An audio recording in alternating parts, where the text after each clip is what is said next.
Tonight, a loving father and major real estate developer killed when his car explodes. A pipe bomb designed to obliterate everything. But could a fresh look at DNA change what we know about the case? An all-new 2020 starts right now.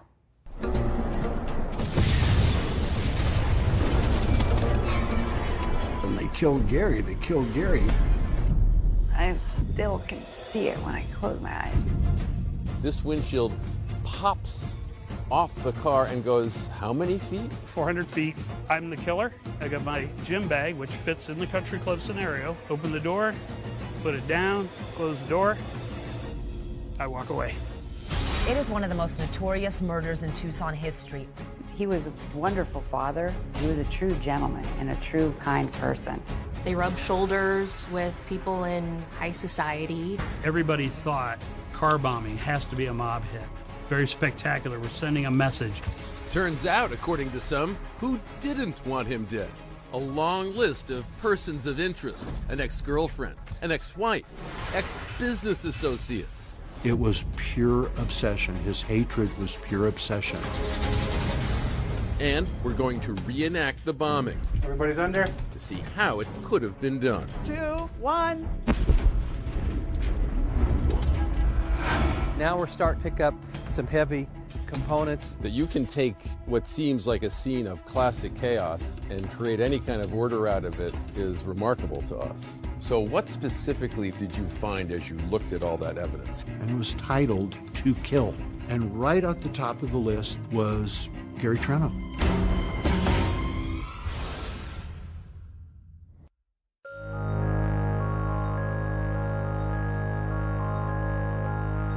Welcome to Tucson, Arizona, or even on a sweet golf course like this one.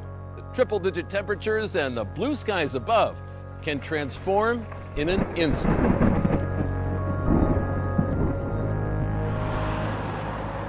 La Paloma Country Club is nestled in the Tucson foothills. It's absolutely beautiful. You can see the city, you can see the mountains. It's Jack Nicklaus Golf Course. Typical Friday, very busy golf day. Wednesdays and Fridays were gambler days. And so about 5:15, 5:20, I was standing at the bar, and all of a sudden there was this thunderous boom.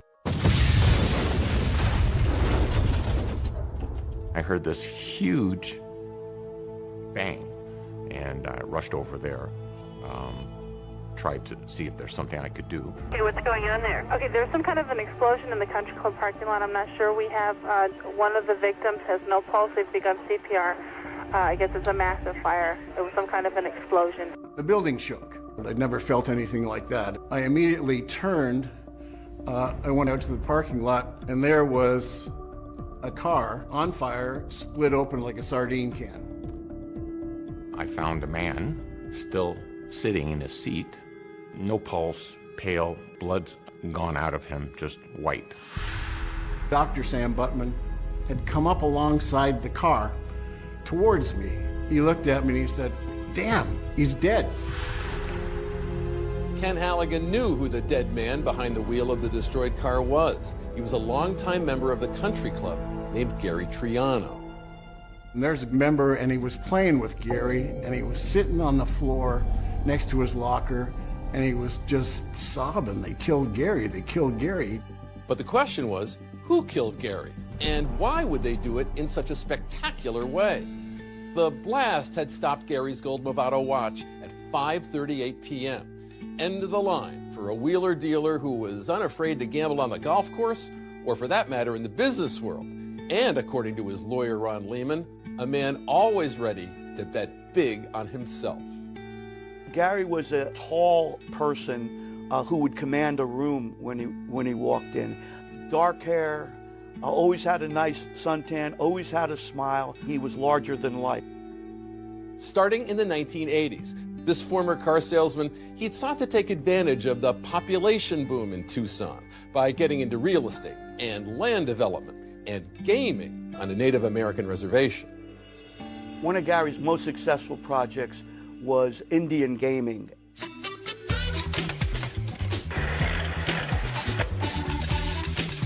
You're talking about a high-volume slot machine operation. Gary's personal take was $1 million a month. Gary Triano was not shy about spending that mega money on the finer things in life. You know, limos, Learjets, even a yacht. He loved spending $25,000 a week on wine while he was cruising around the Adriatic Sea with his financing partners. Let's have a look at some of these. This one you were just telling us is very special to your heart. Well, this picture is because it was on my birthday, 16 days before he died. He was very kind and gracious and generous. That, too, was Gary Triano, a valued role model and mentor for his niece, Melissa Triano. As her uncle and later her employer, he was a figure of warmth and encouragement for her after a childhood full of hardships. What was it like for you, after all the experiences you've gone through, to really get to know this man and to come to respect the way he went through life? It changed my life. He was the only person that really believed in me and made me feel like I could, be successful with anything. He'd had 2 children with his wife, Mary. Gary was a devoted father of his son and daughter, and the couple had become a fixture of Tucson society. That changed after Gary crossed paths with a top-earning real estate go-getter. Her name was Pamela Phillips. Pamela Phillips was very elegant. She played the part of a socialite. She always looked very put together. Gary told me that, he met the love of his life, and he was really taken aback by this beautiful, intelligent woman. And Gary, who is so smitten, the story goes that he calls his wife up, who's on vacation in Europe with their 2 children, and he just announces, I'm leaving you. Pam was a figure of widespread fascination and could be every bit a life-altering sensation. As much of a merger as a marriage, Gary and Pam were officially power-coupled at a black-tie wedding on a yacht in San Diego. Did you hear that the vows they exchanged included the phrase, for richer or for richer, instead of for richer or poorer? I think I remember that now that you say that, yeah. You did hear that? Yeah. Gary bought Pam a beautiful diamond ring, which he claimed was worth $250,000. They had twin Jaguars. They had this beautiful home at the base of the Catalina Mountains. Pam and Gary would have 2 kids of their own, while rubbing shoulders with some powerful peers. Pam and Gary knew Donald Trump, Marla Maples. Donald and Marla came to a University of Arizona basketball game with Gary and Pam. He invited Donald Trump out to be his partner at the member guest. And of course, he had to make sure that everybody in the club knew a month before. So, on that fateful day of November 1st, 1996, Gary Triano was approaching his 53rd birthday with a note of optimism, unaware of the big surprise that awaited him as he stepped off the 18th green. In fact, this invite had gone out to all of Gary's friends, inviting them to a surprise birthday party that was to begin in just a few hours. Around 4:30, Gary was in the bar with a couple of his buddies at a table. One of the members actually walked up to him and actually said, "Happy birthday." I had no idea it was his birthday. Gary is walking towards his Lincoln Town car, and he's sliding into the seat, and he sees a blue canvas bag on the passenger seat. An early birthday gift left in his unlocked car by a friend, perhaps? Gary leans over to unzip the bag and...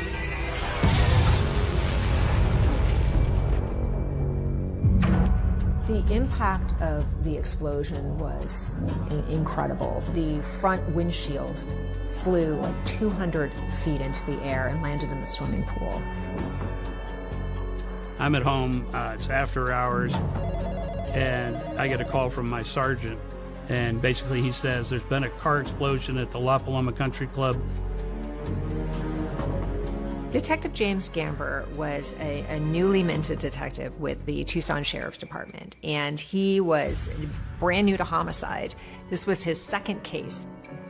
When he arrived on scene, you could see the victim vehicle. It blew the car doors open, tore the roof off the car. Gary's body is still in the driver's seat. When Melissa Triano heard there had been some sort of incident with Gary, she immediately rushes over to the country club. So what do you remember feeling as you were running towards the car? Just panic, just shock. I didn't think it was real. The whole top of the car was gone. I still can see it when I close my eyes. Immediately, cops were asking who could have wanted to kill Gary in such a spectacular fashion. They would quickly learn a lot of people. Was it to send the message, don't ever mess with us?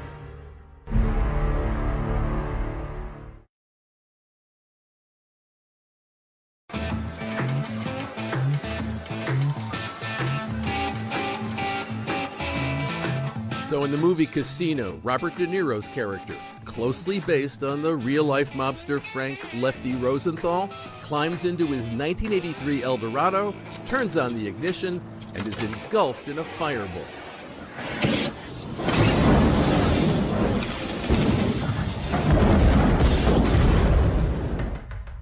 A bombing sort of has mafia written all over it.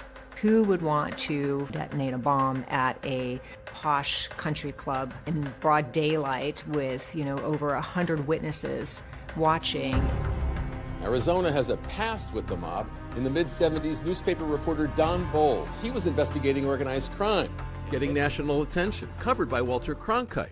Don Bowles is a 47-year-old investigative reporter for the Arizona Republic. He's been working on a series about the mafia. And when Bowles returned to his car, a remote-controlled bomb exploded under the driver's seat.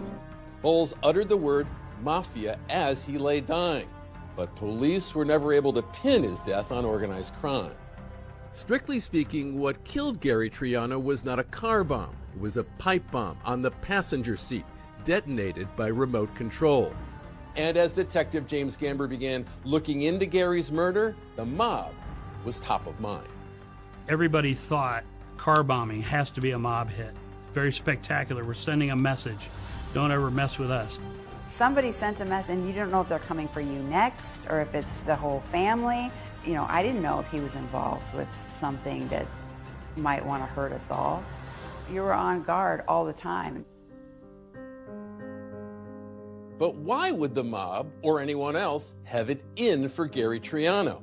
Well, maybe because by the time he was leaving that country club on the first day of November 1996, he was no longer the high-flying millionaire everyone thought he was. In fact, Gary was flat broke. He owed $4.5 million to 4 casinos in Las Vegas that were supposedly had mob ties.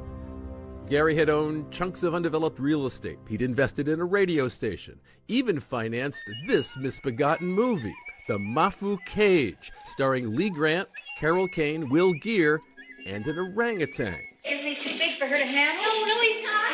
Normally, yes, perhaps, but he's very gentle. Did you ever see your uncle's movie? Oh my gosh, yes. In fact, I had a horse once and I named it Mafu. And we joke about it still because that movie was just horrible. It was horrible. But it wasn't movies like that or real estate that was making Gary rich. It was Native American gambling. He was making millions until he wasn't. The Bureau of Indian Affairs threw him out of the administration of that contract. Gary personally lost $1 million approximately in monthly income. So suddenly now he's at a zero income, but his expenses and his lifestyle, continued. These things were happening during the real estate recession, so things hit the fan at once. Investigators set their sights on Gary Triano's financial dealings because he owed large sums of money to a lot of people. There were any number of suspects that the sheriff's department was looking at. There were Chinese investors, there were Mexican investors, there were mafia investors, all of whom Gary purportedly owed money to. It was a house of cards that was crumbling fast. He was promising investors, collateral on property that he didn't own. He was promising Mexican investors money that he didn't have. had that gambler mentality, so he was quite a challenge to manage as a member. I constantly chased him financially. He was very good at tipping, but not very good at paying his bills. And at one point, Pam got a phone call and picked up the phone and heard on the other line a threat from one of the investors saying, you know, we don't get paid, we're going to kill you. Gary became extremely paranoid, and he starts to sleep with a loaded gun in his bed. By the 90s, Gary was on the hook for $27 million.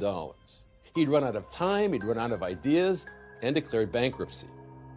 When Gary ran out of money, his marriage started to disintegrate.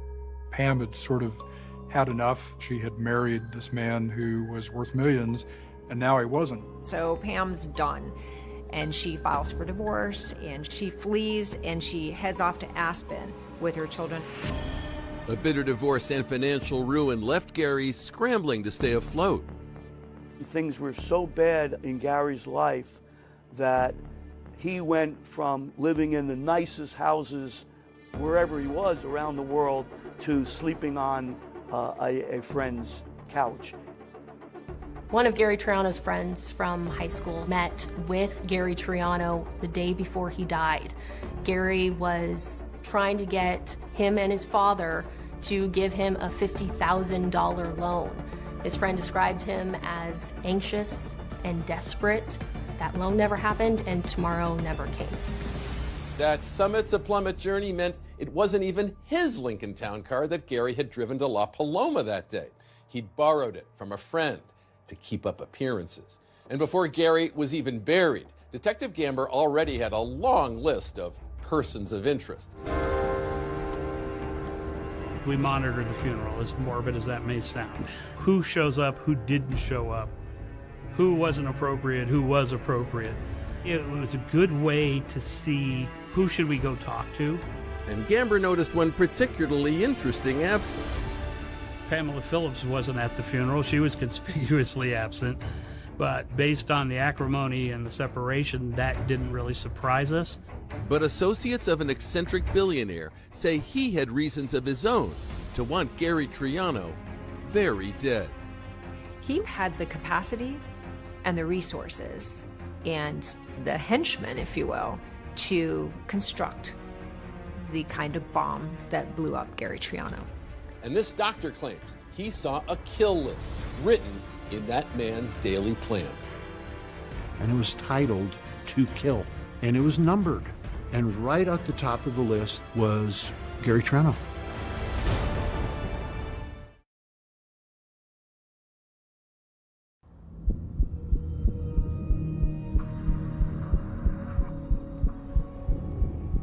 At the Pima County Sheriff's Office, way in the back corner of the impound lot, after 28 years, is Gary Triano's last ride, that 1989 Lincoln Town car.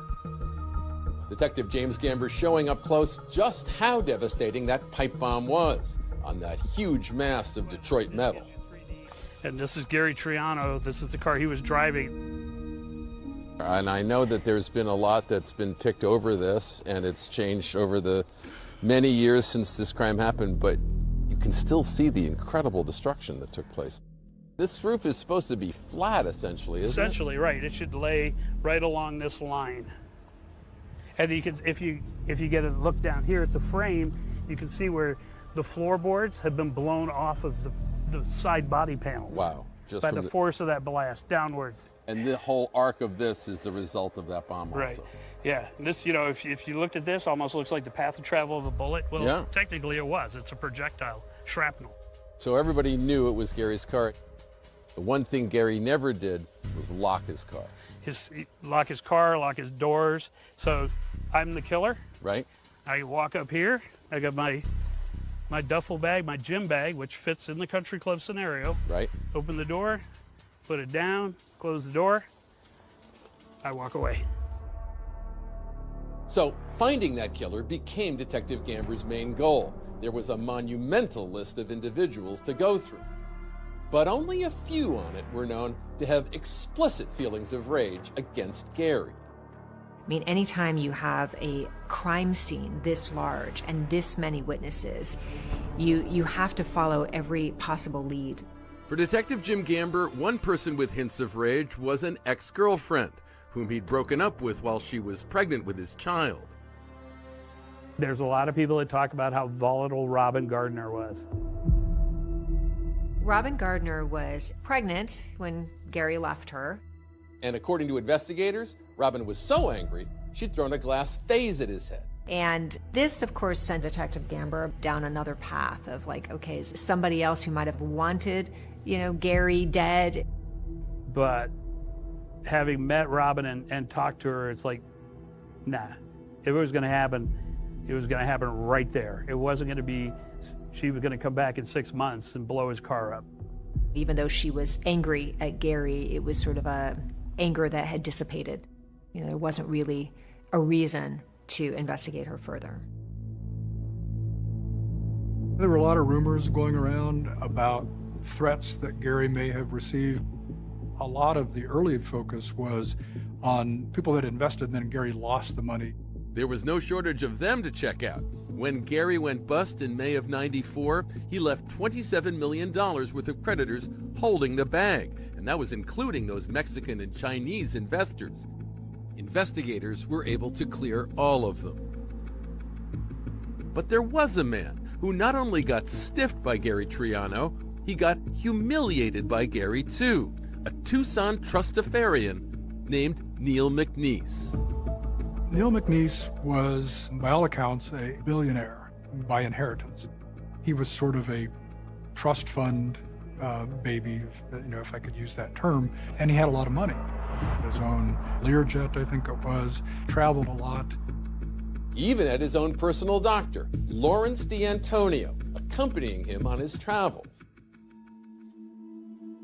My job was to keep him alive. He was a terrible drug addict and an alcoholic. He became acquainted with Gary Triano. They probably frequented the same clubs or things of that nature. And Neil McNeese was somebody who had a lot of money to invest or spend on people. According to investigators, Gary Triano had approached Neil for $80 grand to invest in him immediately. But McNeese wanted collateral for his $80,000 loan, and newly divorced Gary had just the answer. So Gary Triano gave Neil McNeese Pam Phillips's supposed diamond ring that Gary represented was worth $250,000. About 5 days later, he goes to his jeweler who tells him, you're the proud owner of a ring worth about $7,000. It's a cubic zirconium. And Neil went crazy. Went crazy in the jeweler shop, went absolutely crazy. And so Neil McNeese did not want to be taken as a fool. And so it was said that he had put Gary on a kill list. It was titled "To Kill." Right at the top of the list, the day I originally saw it, was Gary Triano. And he never stopped saying, I'm going to kill Gary Triano from that day. And his former associates allege, along with his vast wealth, McNeese also knew the right people, people that had the capacity to make a bomb. The moment I heard on the newscast on my car radio that the victim was Gary Triano, I absolutely believed 100% that he was assassinated by Neil McNeese. What we could find out about Neil McNeese is that he was in a lot of loudmouth, but very little follow through. Nothing to connect McNeese to a device. And if he killed Gary, that didn't get him his money back. And he wasn't so financially hit that, he was down to his last dime. So did he do it? Again, not a strong connection. So little hard evidence pointing to anyone for Detective Gamber. But then, out of the clear blue, Pima County receives a call from an out-of-state detective about an abandoned minivan some 500 miles away in California. It's crammed with stuff that has a name on it. That name is Gary Triano. But why?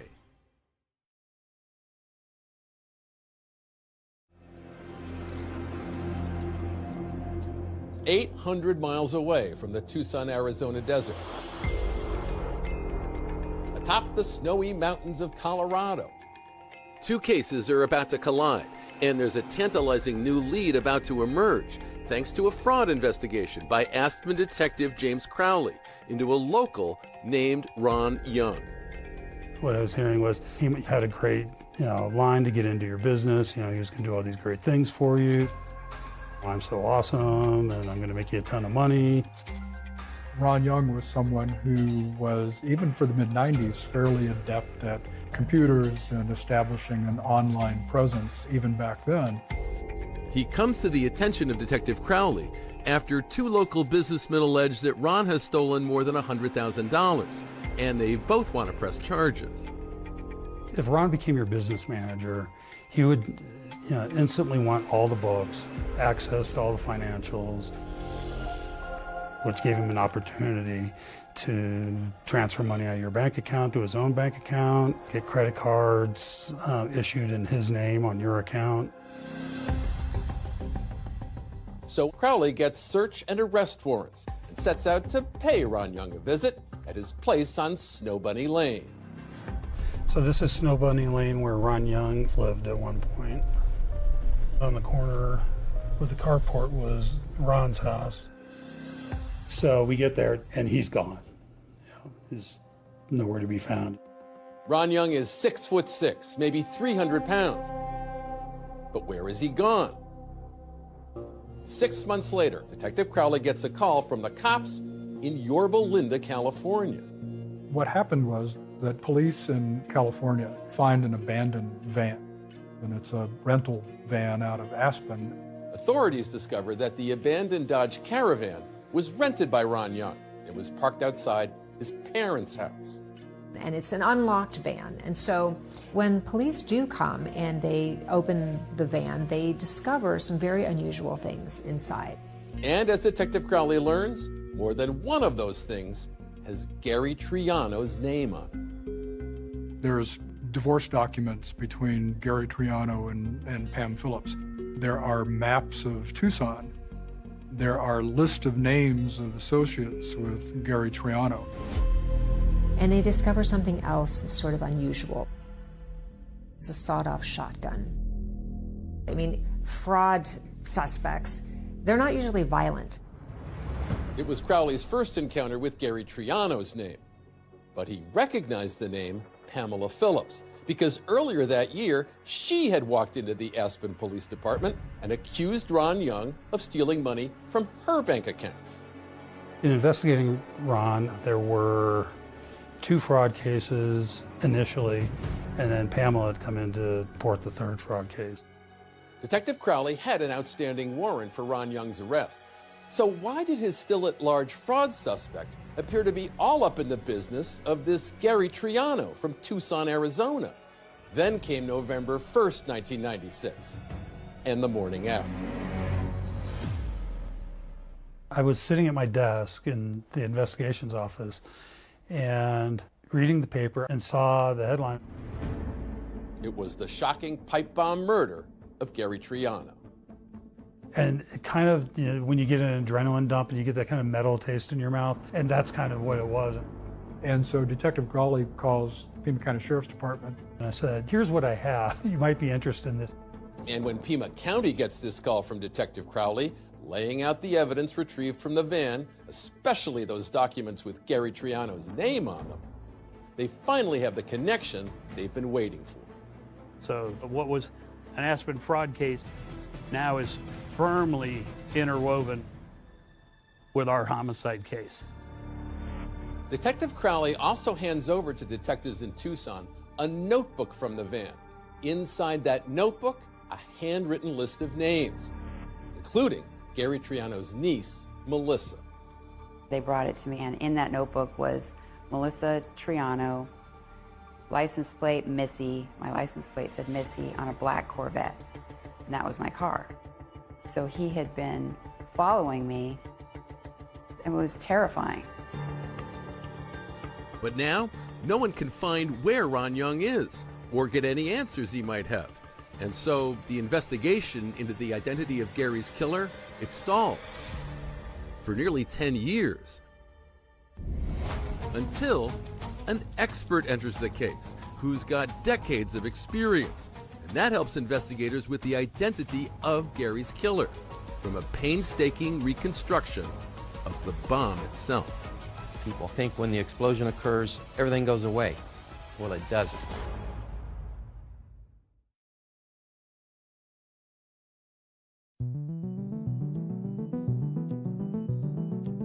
Here we are in New Mexico, Anthony. Yes. A typical land of enchantment landscape around us here, right? Kind of desolation and mountain desert area. So a decade after the murder of Gary Triano, the case has gone stone cold. The Sheriff's Department decides to invite one of ATF's top bomb experts, Anthony May, into the investigation, just to see if he could help determine who built that bomb that wound up in Gary's car. Anthony, when I think of blowing stuff up in New Mexico, I think of the movie Oppenheimer, something in Los Alamos, right? Yeah, a little bit south there, but yes. You guys gotta hold on, hold on. So if you go just outside Socorro, New Mexico, you'll find this 40-square-mile field laboratory, and it's called the Energetic Materials Research and Testing Center, EMERTEC for short. It's a research and training division of New Mexico Tech, and it's a place where highly skilled bomb specialists do their work with explosives. So we're blowing something up today, aren't we? Yes, we are. We're going to reenact a bombing that occurred in 1996 that ended up taking Gary Triano's life. Today, Anthony May is going to take us inside his field of explosive expertise and show us just how this kind of detective work can help authorities identify a killer. What kind of car is this that we're looking at right here? It's a Ford Mercury Grand Marquis. It's not the exact vehicle, but it is similar in body style and chassis. Melton Flores is a research engineer and assistant director here at EMERTEC. He and his team are the ones who found the car and put together a pipe bomb, all closely resembling Gary Triano's car and what was inside it on the evening of November 1st, 1996. Will be safely tucked away in the upper bunker. We have a flag that you'll see behind your shoulder there. That flag is currently in the down position, which means that testing is imminent. The EMERTEC engineers have these high-speed cameras ready to film the explosion at 20,000 frames per second. Morning, everybody. So today we got a recreation shot of a 1996 bombing in Arizona. It's going to be a pipe bomb. Once the bomb goes off, we're going to wait until for Merkel he'll give it the all clear. It's the desert, it's hot, so drink plenty of water. We got snakes, we got scorpions, we got spiders, so watch out for all that. Tesla. Yeah, hold on. Let me do a quick roll call up here. Like with the Triano case, the pipe bomb is placed in a blue canvas bag and it's positioned on the passenger seat. The technician spools out the firing fuse. We take cover in a bunker some 2,000 feet away.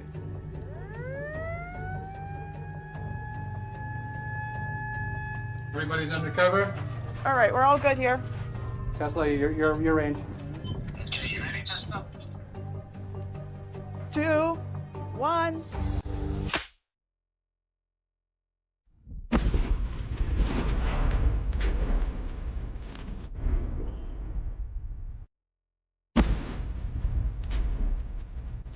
That sound was amazing.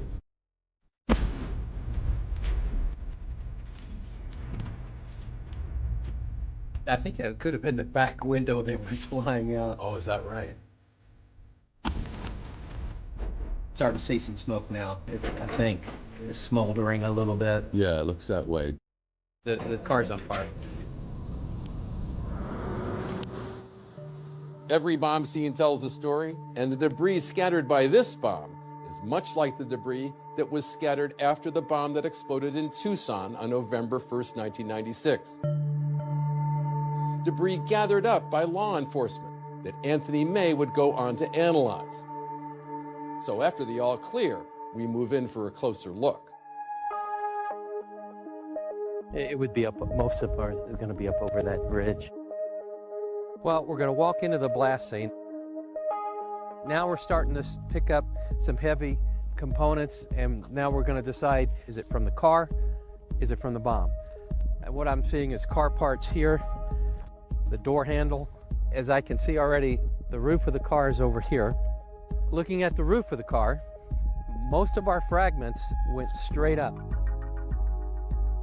Does it matter to you that it went straight up? It'll tell me the orientation of that pipe bomb. That you can take what seems like a scene of classic chaos and create any kind of order out of it is remarkable to us. That's the objective. Take a look at what the crime scene is telling you, what the evidence tells you, and then go from there.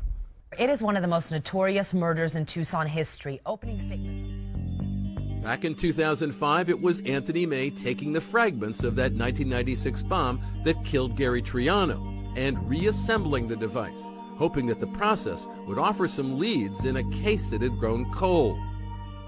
This is actually a picture of when Jim brought the evidence up to me. It's just kind of like a puzzle now. I am trying to match pieces. This is the pieces of the pipe. So what specifically did you find as you looked at all that evidence? People think when the explosion occurs, everything goes away. Well, it doesn't. There's 95 to 99% of the device still there. It's in just different configurations. I was able to determine the size. It was about a 17-inch pipe bomb. So it took Tony May about a month to piece back together all the fragments of the bomb, and he showed us the reproduction he was able to construct. So somehow from all this material, you're able to recreate something that looks very much like what the actual bomb must have been. Yes.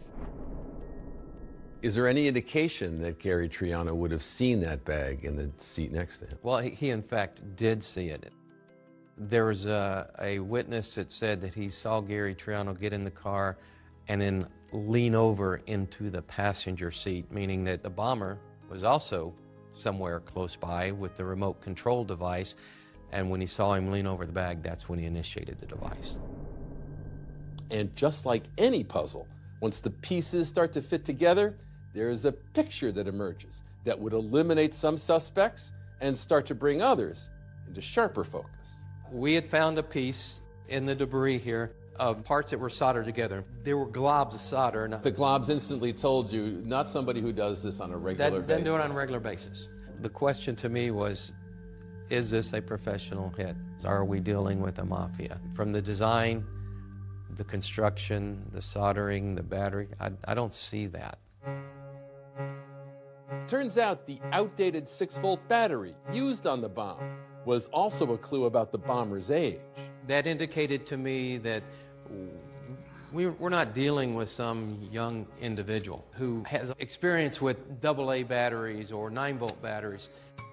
That it might have been an amateur building their first bomb, and that the choice of battery was suggesting an older suspect, excluded organized crime, and got authorities focusing on the man with the disorganized van, Ron Young. So the way the device was built fit Ron's profile. So it's just another brick in the wall kind of thing.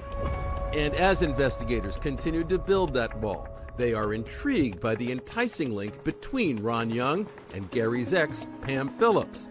Were they more than business partners? And will unearthed audio recordings reveal whether Pam was possibly an accomplice in the murder of her ex-husband Gary Triano, or a victim of Ron Young? I don't even want to talk about it right now. If I ever found out that you compromised me, you're, a fried duck.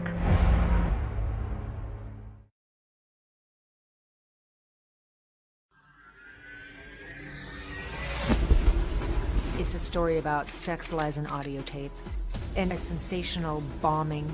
It was something that absolutely shook Tucson to its core. It was horrific. It was violent. I'm the killer. I got my gym bag, open the door, put it down, close the door.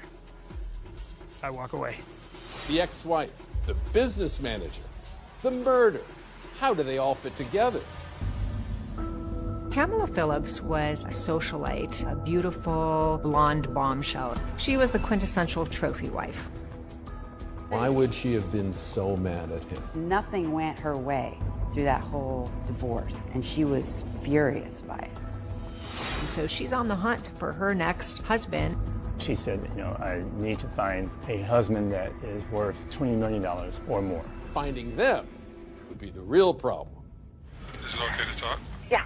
Copy down what you need to copy in your own code and throw this away. To this day, I keep calling it the treasure trove of evidence. It was astounding what was there. If he was a real hitman, why is he not threatening her with her life or threatening her family or kids? It's a sensational trial, complete with sex, money, and murder. It's summed up in one word: greed.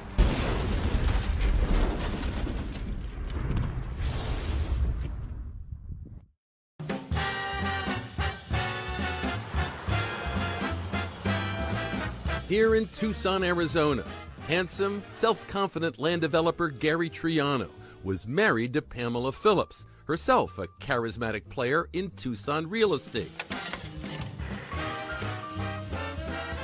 They were a power couple with expensive tastes and the assets to satisfy them. It was almost like lifestyles of the rich and famous. But after the real estate boom went bust, Gary went bankrupt.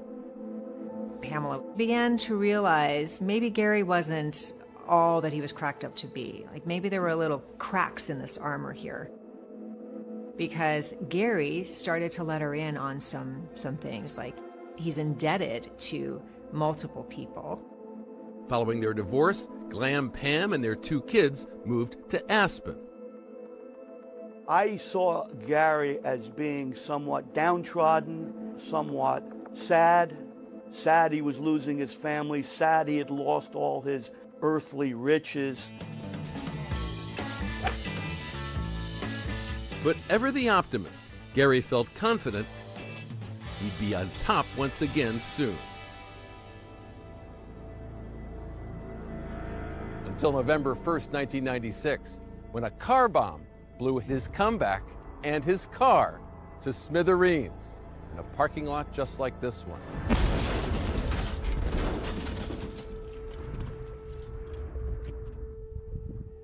But who or what wanted Gary Triano dead? Despite Pam and Gary's bitter divorce, investigators could see no immediate connection between Pam in Colorado and Gary's pipe bomb murder in Arizona, until cops stumbled across that minivan in California belonging to Ron Young, packed with documents with Gary and Pam's names on them. It was great because we had no association with Pam and the murder until then. Before we had Pam was in Aspen, the bomb went off in Tucson. How could Pam have pushed the button? Okay, now we have that connection. We have Ron Young bridging that distance for us. Pima County investigators needed to understand the complex relationship between Pam Phillips and Ron Young. According to friends, that relationship had begun here on Aspen Snow Bunny Lane, where Ron Young lived. Pam was practically his next-door neighbor. And at the time, Snow Bunny Lane in that area was where kind of working people, doctors, lawyers, normal people in Aspen lived. It was not Pam Phillips' kind of neighborhood, a long way down from that mansion in Arizona. So she asked her neighbor, Ron Young, to help out on her business idea. It was an astrology website called starbabies.com. If your baby was born under at a certain time, you could get their zodiac and all that. It was that type of thing that Pam wanted to do and start up a little business like that. And he helped set that up. A new-in-town ski instructor who'd gotten a side gig as a live-in nanny for Pam's 2 kids, Kevin McDonald says he saw a lot of Ron Young. He would come over and spend time with Pam and was helping her with the star babies, and then he would have dinners with her. And I could see that there was more than just being the down the street neighbor. After the kids were asleep, Pam didn't want them to see them being intimate or being more than just friends. Kevin would recall Pam as a good and caring mother to her kids. But according to Pam's friends, starbabies.com and Ron Young were only part of her plan to return to the top of the mountain here in ski country. Pam was always out in the different private bars and private clubs in Aspen trying to meet rich men. And because she said, you know, I need to find a husband that is worth $20 million or more. If it was Pam's long-term goal, it was fueled by her short-term needs. She was running out of money. And for that, she blamed Gary Triano. Why would she have been so mad at him? Nothing went her way through that whole divorce, and she was furious by it. And she wanted money. She needed money to continue her lifestyle. Once Pam and Gary had cruised on luxury yachts and private planes. Now, Pam was steamed that Gary was making her pay to fly the kids back to Aspen after his visit with them. Pam told me one night after I put the kids to bed, she just said that, you know, she was down to her last $60,000. So I knew that she was worried. She was bleeding money. She wasn't making any money. Pam was convinced that Gary was hiding assets, so allegedly she asked Ron Young to find them. Pam's chief complaint during this entire relationship is she's not receiving enough child support from Gary, and he must be hiding assets. But Ron is still really pissed off that he's not being paid for his services. Because of their business relationship, Ron had access to her accounts, and he allegedly started taking out money for himself. That's what led Pam to report Ron's alleged fraud in the first place. Yet it wasn't long after that Ron Young skipped town and vanished. He was one step ahead of an Aspen arrest warrant. After Pam came in the initial time, and I asked her to provide follow-up documentation, she never came back. Ron Young is nowhere to be found, but Pima County sheriffs decide to talk with Pam. And then when you go to interview Pam, she minimizes Ron Young. Oh, he was not involved in my life. He gave me a little financial advice and things like that. Yet less than a year later, Pam is out of Snow Bunny Lane and into $1 million home. Why were authorities so interested in her change of fortune? Pam had 2 million reasons to kill Gary.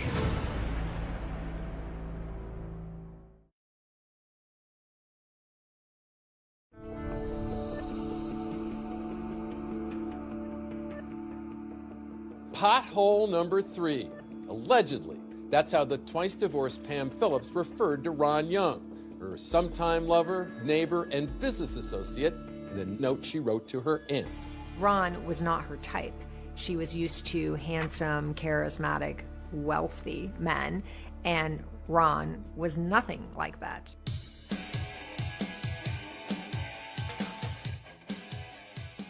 When Pam moved up to Aspen, she purported not to have any money and was in financial hard times.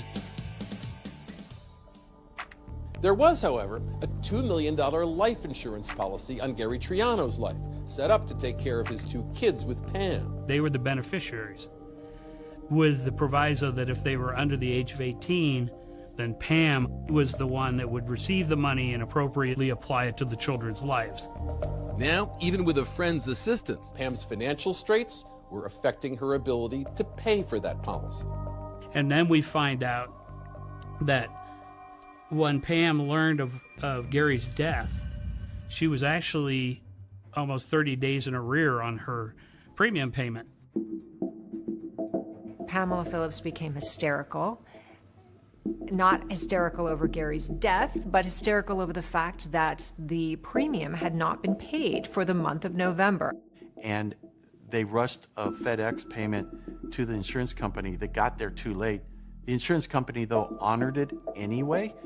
And 15 days later, Pamela makes a claim on Gary's life. So it took until January of 1997 before the insurance company paid. Pam got a little over $2 million. Pam Phillips wastes no time. As soon as she gets this $2 million life insurance proceeds, she goes out and she buys her dream mansion. And it's this home in Meadowood. It has its own ski lift. It's a buttressed against the mountains. It's got these like massive wooden doors. It has marble all over the floor.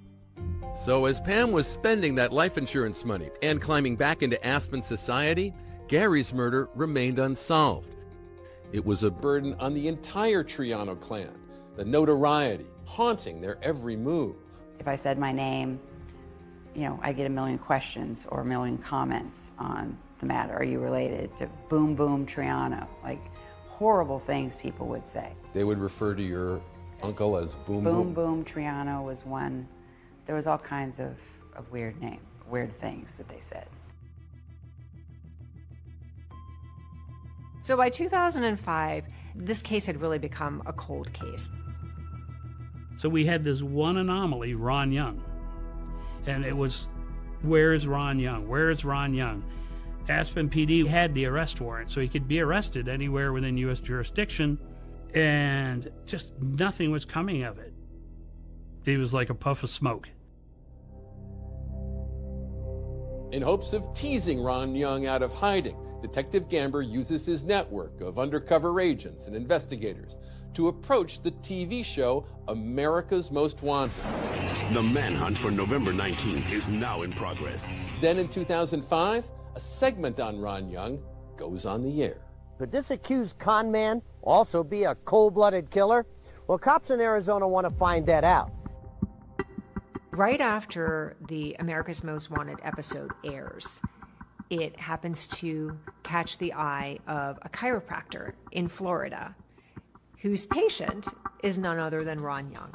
So this chiropractor out of Fort Lauderdale, Florida, informs America's Most Wanted that not only is his patient Ron Young, but Ron has a scheduled appointment the very next day.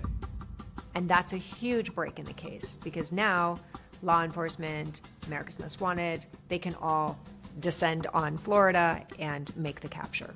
Sure enough, Ron Young shows up in time for his appointment. After his appointment, Ron is returning to his car when Broward County's fugitive unit makes the arrest. All of it captured on America's Most Wanted. Right behind your back. What's your name? Hey, man. I asked you your name. Ron Young. Authorities hold Ron Young on fraud and weapons charges because when Ron's apprehended, he's got a loaded Colt .380 semi-automatic gun in his possession. So now, detectives race to Florida to see what Ron Young might have to say about Pamela Phillips and Gary Triano. But when they touch down, they get a big surprise, one that will blow this case wide open. We walk over to this box, and there's some micro cassettes sitting in there. And it's like, anybody have a micro cassette recorder? And what was on there is, to this day, I keep calling it the treasure trove of evidence. It was astounding what was there. I don't even want to talk about it right now. What I'm saying is if I ever found out that you compromised me for your benefit, it'd be really unfortunate for you.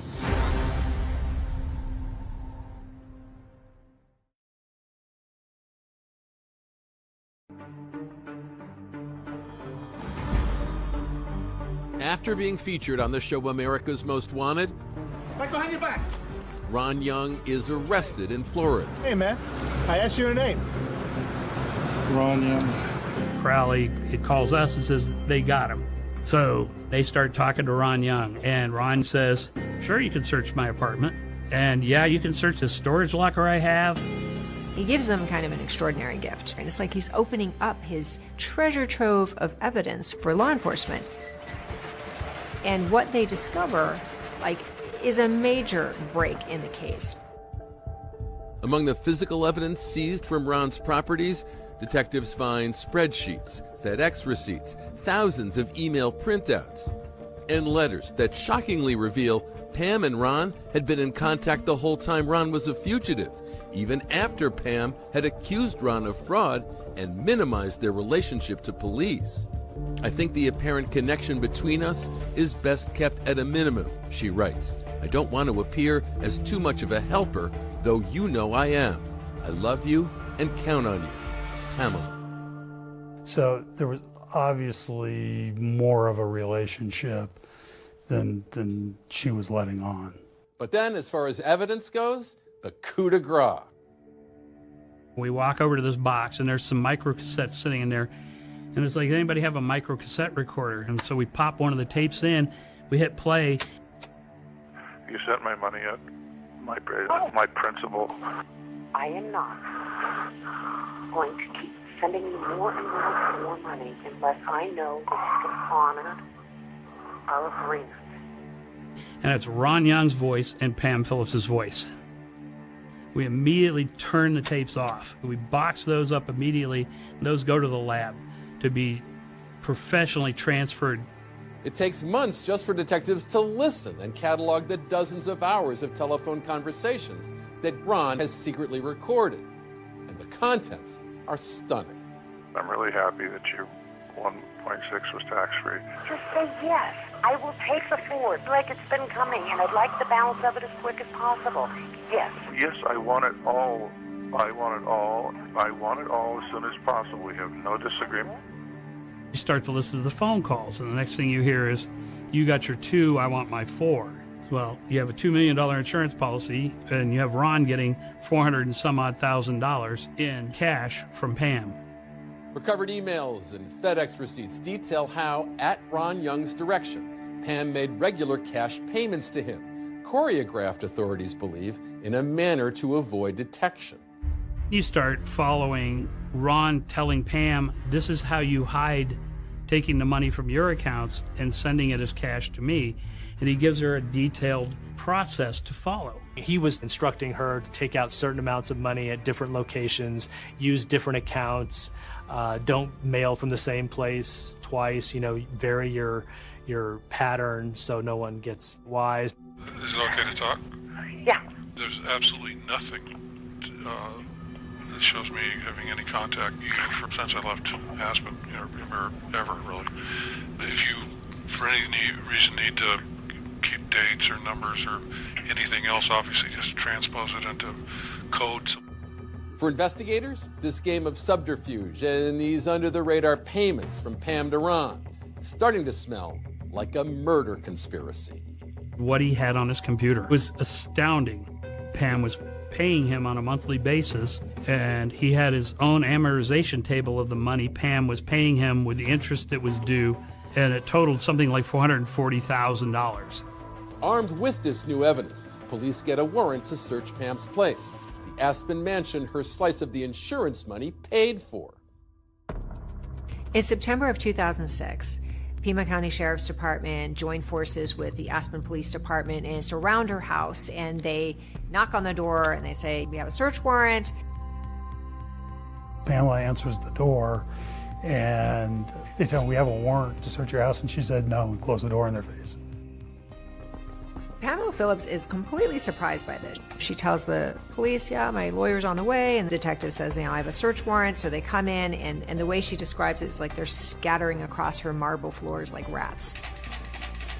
While we're executing the search warrant, Pamela decides to leave, and we don't have an arrest warrant for her at that point, so she's free to leave. She gets into her little Mini Cooper and drives off.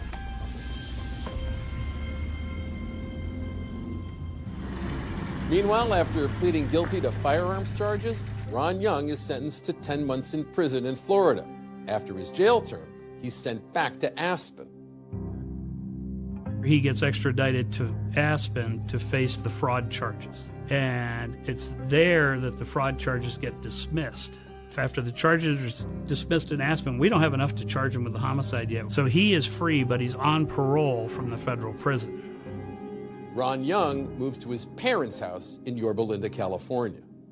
So there's all this stuff that's coming together. There's the suspicions about the life insurance policy.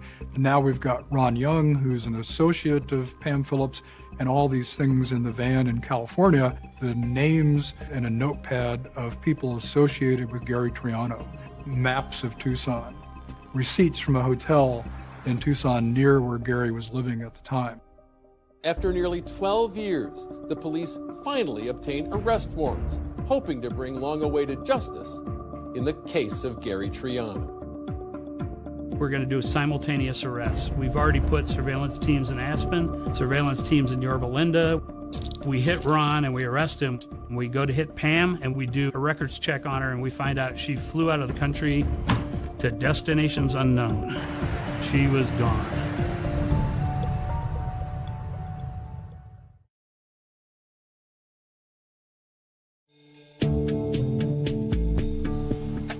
On Friday, October 17, 2008, cops mount a large-scale operation to simultaneously arrest Ron Young and Pam Phillips for the 1996 murder of her ex, Gary Triano. We have the arrest warrants. We've already put surveillance teams in Yorba Linda. We've coordinated with local law enforcement. We hit Ron and we arrest him. We extradite him back to Tucson. But when it comes to arresting Pam, they have a rude awakening. Pam Phillips, we have every reason to believe, is still living at her house in Aspen. We go to hit Pam and we do a records check on her and we find out she flew out of the country. She was gone. Pima County investigators named Young and Triano's former wife, Pamela Phillips, as suspects in the case. They're still looking for Phillips and believe she may be out of the country. So we have to put out a notice with Interpol. So now the United States Marshal Service and the FBI become involved. Unbeknownst to police, Pam is in Europe, and she's leaning into the alpine lifestyle in a swanky lakeside town in Switzerland called Lugano. She has just picked up where she left off. She's recreated her world over there. She's hobnobbing with the elite. She's off hunting again for a rich, eligible bachelor. In fact, has been spotted with several. While out in Lugano, it's just not Pam's style to keep a low profile. And so, sure enough, a local tipster hears news of Pam's murder indictment and picks up the phone. I'm sitting at my desk, and I get a call. There's a gentleman who'd like to talk to you. He thinks he knows where Pam is. So everybody's poised to go arrest Pam in Lugano, Switzerland. But there's a hitch. See, the Swiss government wants a guarantee that the U.S. won't invoke the death penalty. Gamber and his team are able to work out the details. But when the Swiss police went to arrest her, yeah, she wasn't there. Ultimately, there's a multinational effort that leads to Pam's arrest in Austria. And while she's sitting in a jail cell in Vienna awaiting extradition, back in the States, Ron Young goes on trial. The trial itself started in March of 2010. We had been doing pretrial litigation for at least a year and a half leading up to that point. Some of the challenges that the prosecution faced in Ron's trial was that it was a circumstantial evidence case. They didn't have any direct evidence that linked Ron Young to the bomb. The prosecution acknowledges no one reported seeing Ron in Tucson on or around November 1st, 1996, nor did he have anything in his possession specifically tying him to Arizona or to Gary Triano on the date of his murder. However, the prosecution does have Anthony May. My job was to determine what was used and build a reconstruction of the device, and then the device was used to present it in court for his prosecution. He was able to recreate the entire bomb all the way down to the battery purchased from Radio Shack, the remote-controlled air switch used to operate it, to detonate it, and even down to the duffel bag purchased from Walmart. That was an impressive display in front of the jury, I think. And the prosecution also had those micro cassette tapes. I helped you on something that was, beyond what anybody else in the world would probably do, and I think that deserves some consideration, since you're living off the benefits of it. The prosecution makes the case that in their conversations, Pam and Ron were talking about the murder of Gary Triano. I am not going to keep sending you more and more money unless I know that you can honor our agreement. The prosecution points out to the jury an email that surfaced from Ron to Pam, referring to Gary as an 800-pound monster. The communication between Ron and Pam was the crux of the case. The defense countering that Ron was simply extorting money from Pam. What Ron did, he's not proud of, was blackmail Pam. Then there was also an out-of-the-blue prison witness with a prosecution-perfect account to tell the jury. Andre Mims, a cellmate of Ron Young's when he was in prison for the 2005 gun charges. He looked me in my face. He said, Andre, I blew that up in his car. For the prosecution, Ron Young's one statement to Andre Mims, how he blew Gary Triano up, might as well have been a confession. But the defense claimed this testimony was made up and immediately called for a mistrial. The motion was denied. I think we felt confident. I mean, as a prosecutor, even on a strong case, you're always concerned about the potential one outlier juror that could lead to a hung jury. After 13 hours, the jury reached a verdict. For the defendant, Ronald Kelly Young, guilty of the offense of first-degree murder. Ron Young was found guilty of first-degree murder and conspiracy to commit murder. Ron Young is sentenced to life in prison. We can't tell you how many times we thought we would never see who killed my father. But for Gary Triano's family, the story is far from over, and justice has not been served yet. We still need Pam, and there's a long road still with that. That long road would lead to a fateful night in July 2010. A plane with Pam Phillips on board, making its way from Vienna to an airport in Arizona, where Melissa Triano and Detective Jim Gamber were waiting. I think her flight came in at midnight, and we stood outside of the airport and watched her come off the plane. Pam's comment to the U.S. Marshals was, if Gamber's in the airport, I'm not getting off the plane. They walked her out of the jetway, turned her over to me. They had to walk her all the way out to a patrol car. I wanted her to see our faces and to know that we were never giving up on bringing her to justice. As Pam prepares to go on trial, her public defender would mount an ambitious murder trial defense. This will not be a short trial when it starts. Phillips' defense has listed about 100 witnesses. He's making these threats to embarrass her. He knows that she is in all these newspaper articles. Could he surprise everyone and get Pam a not guilty verdict?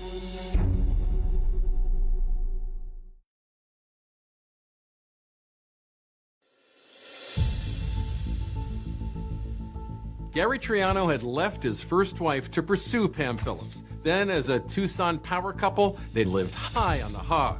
Now, 17 years after he was killed, Pam Phillips was on trial for Gary's murder. For anyone who likes a sensational trial, complete with sex, money, and murder, this one was worth the wait. It has it all. The trial began February 2014. There was a ton of attention and anticipation. All eyes were on Pamela Phillips. I think it was probably the biggest case we've ever had. The Aspen socialite on trial for killing her ex-husband with a car bomb. Pamela Phillips maintains her innocence, but prosecutors say they can prove she's a killer. For the Triano family, this case represents the ultimate hope in finally bringing justice for Gary. How was that trial for you and your family? It was very difficult to sit through when photos or evidence was going to be shown that would be hard. I would get up and walk out. What made it imperative that you be there then? It was knowing the truth. Prosecutors argued that the main reason that Pamela Phillips orchestrated this murder on her ex-husband was the $2 million life insurance policy. The bulk of our evidence came from Ron Young, the FedEx receipts, the phone calls, the emails that Ron Young had saved. With records taken from that abandoned minivan in 1996, prosecutors argue how Ron Young closely surveilled Gary Triano's comings and goings, as well as those of Gary Triano's relatives, which included very specific details about Melissa Triano, who took the stand. The last line has your name on it again, correct? Yes. Melissa Triano. Just above your name, what does it say there? Corvette convertible niece. The prosecution then brings out a key witness, Laura Chapman, a former friend of Pam's, who recalls a conversation she says she had with Pam before Gary's death. She said that she should just hire a hitman, have him taken out. and that the insurance policy was a $2 million insurance policy. And she said it would just be really easy to do because he was so predictable, because he played golf every day. The defense claimed Laura's memory was faulty and that Pam was not desperate for the life insurance money because she'd lapsed on that last premium payment. If you're going to do a murder for hire for the insurance money, aren't you going to be sure that the insurance policy is in place and has been paid? But for the prosecution, big piece of the puzzle were those taped phone conversations between Ron and Pam, discussing Ron's alleged $400,000 cut of that life insurance policy, where, in the view of the prosecution, Ron says the quiet part out loud. Right now, I want to know that we are capping it at 4. I don't want this nebulous thing out there that we're supposedly supposed to. It's not nebulous. Listen to me. I am very serious about this. Well, I tell you, you're going to be very serious when you sit in a women's prison for murder. Oh yeah, that for the jury was our smoking gun. But defense attorneys assert Ron and Pam were not talking about the murder of Gary Triano. Instead, he was extorting Pam for money. I'm terrified of everything. I know. I mean, I'm living in total fear. He's making these threats to embarrass her. He knows that she is in all these newspaper articles as a suspect in her ex-husband's bombing. He wants to threaten her reputation in the Aspen community. If he was a real hitman, why is he not threatening her with her life or threatening her family or kids? That's what happens when you have a cold-blooded killer. The defense doesn't just try to point out how neither Ron nor Pam could be tied directly to the bomb at the scene of the crime. The defense goes one step further and says the culprit is somebody else entirely. Hot-headed billionaire heir Neil McNeese, out that 80 grand to Triano and enraged by his lies and deceit. Neil McNeese. He lends Gary $80,000 and gets a ring for collateral. He finds out the ring is only worth $8,000 and he's livid. He's furious. He threatens to kill Gary per Dr. D'Antonio. Remember, Dr. D'Antonio had come forward after Gary died, claiming that Gary Triano was on Neil McNeese's alleged kill list and that he was responsible for Gary Triano's death. Lawrence D'Antonio was called to the stand, and this was really the crutch of the defense's argument. I wouldn't describe Neil as a friend. I heard Neil say he was going to kill Gary Triano probably 10,000 times. It was pure obsession. His hatred was pure obsession. The defense argues that McNeese not only had motive, he also had the means, with a woodworker friend named Jerry Capuano, who they claim had a shop and the know-how to make a remote-controlled pipe bomb. The other things found at Mr. Capuano's shop. You saw that little red thing that was used to put together wires.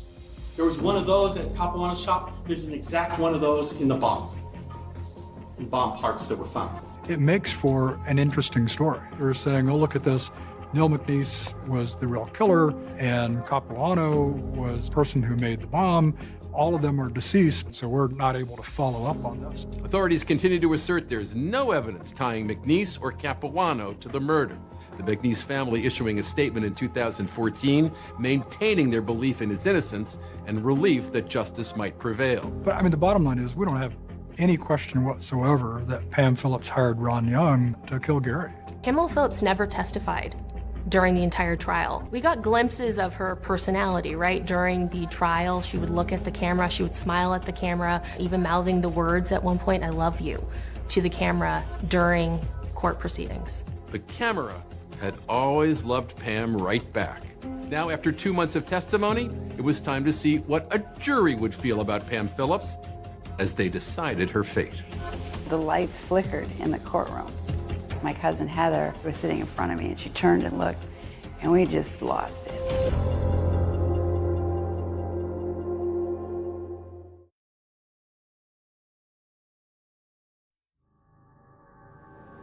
We're on verdict watch as jury deliberation continues in the Pamela Phillips murder for hire trial. The Aspen socialite is accused of hiring... After 26 days of testimony, with 100 witnesses, 670 exhibits, the fate of Pam Phillips lies in the hands of the jury. to find the defendant, Pamela Ann Phillips, guilty of first-degree murder.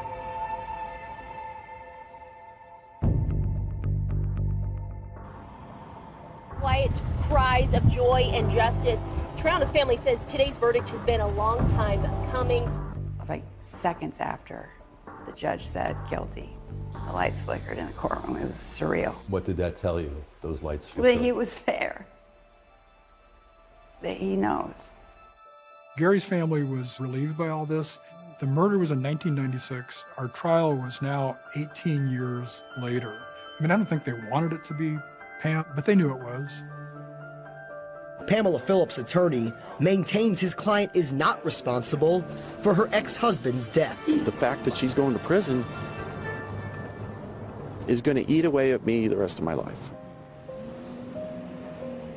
Pamela Phillips was sentenced to life in prison without parole. After hearing her sentence, the once prominent socialite turns to address a packed courtroom, the only way she could do so without facing questions. I am innocent. I am innocent. I am innocent. Okay? This is hard. It's so hard for me. It's a nightmare. She showed no remorse. She actually turned around to the gallery for the first time. At this point, she was just pandering to the camera. And I don't understand how this can even happen, right? Never any mention as to the loss of life, but everything came back to the impact it had on her personally.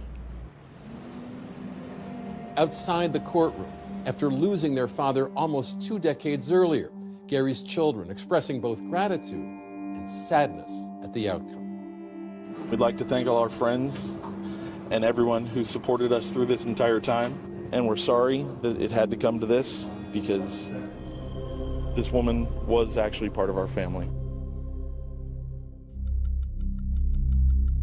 Meanwhile, Pam's accomplice, Ron Young, also spending the rest of his life in prison, and he's exhausted all of his appeals.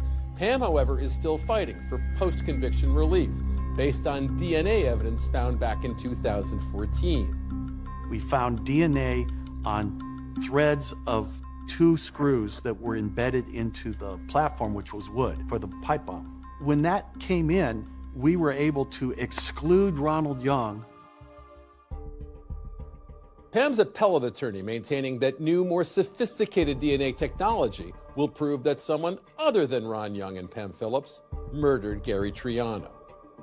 Well, the next step in the process, we did file our petition for post-conviction relief.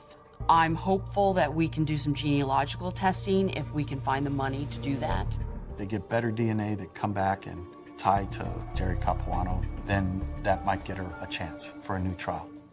Prosecutors stand by the verdict. They continue to say that neither billionaire Neil McNeese nor his friend Jerry Capuano were in any way responsible for Gary's murder. Where I find fault with this is that they, didn't submit Gary Triano as a reference sample. Now, whose DNA do you think is probably all over that scene? How do you buy screws at a hardware store? You don't buy screws that have never been touched by another human being. So finding some lone DNA profile and a blast debris doesn't impress me.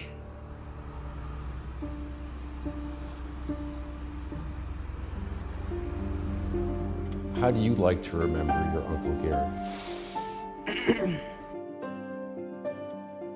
Every November 1st, I would go to La Paloma Golf Course and put flowers in the 18th hole.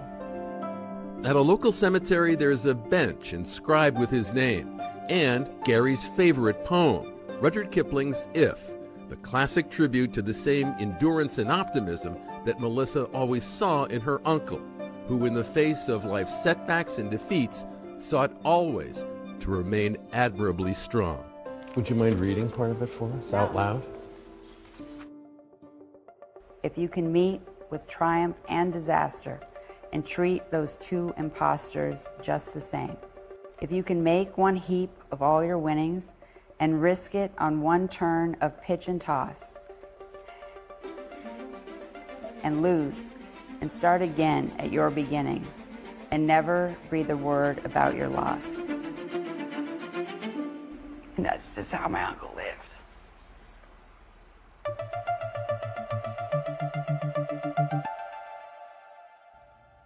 The Triano family filed a $10 million wrongful death civil action against Pam Phillips. The judge ruled in the family's favor for that $10 million. That is our program for tonight. Thanks for watching. I'm David Muir. And I'm Deborah Roberts. From all of us here at 2020 and ABC News, good night.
सोने मिलन हजारा असानी याद बचाना सोने सोने मिलन हजारा असानी याद बचाना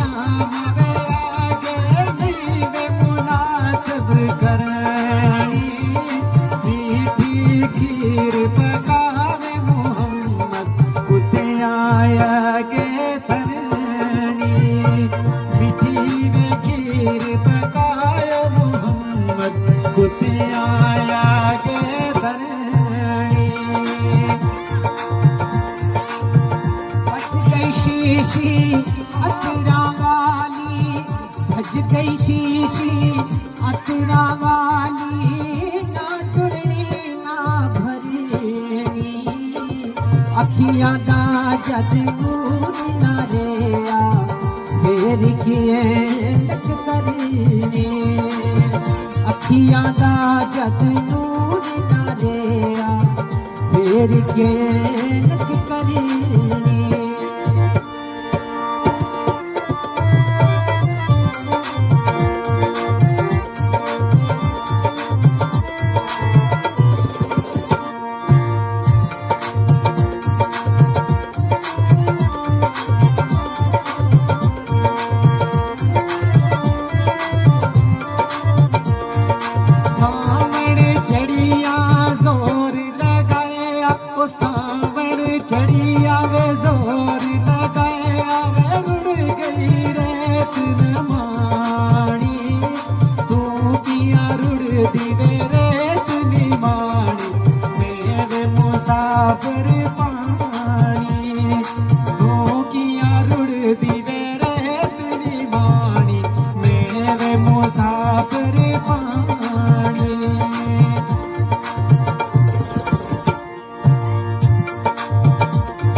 Yeah.